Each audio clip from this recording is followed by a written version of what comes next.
yung pagiging product. Wow! Nasa ministry tayo, nasa work of the Lord tayo. Iba po yung work ng mundo. It's about God's work. God's Pag naiyak ang ibang bata, huwag ganyan eh. Puchi kang ganda.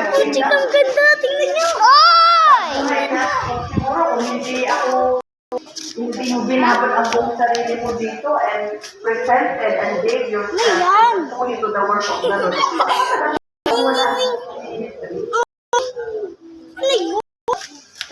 Bye! Napakahalaga. Ni Sita magkikita sa akin. Let there be evangelism and intentional Kita soul winning. Sita. Diba? Ano yung kanina? Evangelism and Kita siya rin intentional. anong multo. Yung evangelism and intentional soul winning. Sabi niya intentional. Ang lawak kasi ng Wait. evangelism. Pero ito, intentional. Hindi sabihin, sasadyain mo. Sasadyain mo muna sa barangay, sasadyain mo sila ng kapatid, yung tao, sasadyain mo magmukhang anday, sasadyain. Hindi yun ay nagkakaroon ng hindi. Kaya, ang barangay missionary, Wala naman. intentional na kapuso.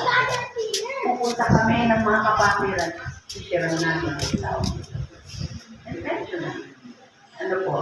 Sabi po dyan, pakibasa natin, the greatest concern of hell is soul winning. O Proverbs 11:30 muna, pakibasa natin. Patang sa number 2 na tayo. Daan sa page. Ayan.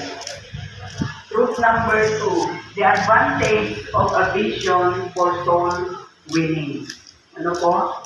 Sabi po dyan sa Proverbs 11:13, the fruit of righteousness is the tree of life, and he that wins souls is wise. Ano po, ang sino mang nag-aakay ng kaluluwa, nag-share ng gospel, matalino daw. Mag-itasan kami ng mga matatalino dyan. Yan ang mga matalino hindi.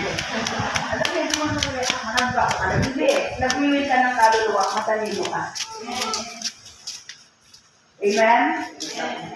Kasi alam mo kung anong gusto ng Lord. Alam mo kung anong sibok ng gusto ng Lord.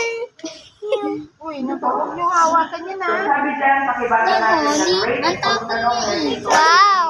Kasi yan, may ikalo, huwag mo itatapon sa mga Kaya alam mo, mahal. malukit ka lang sa bahay. Gusto niya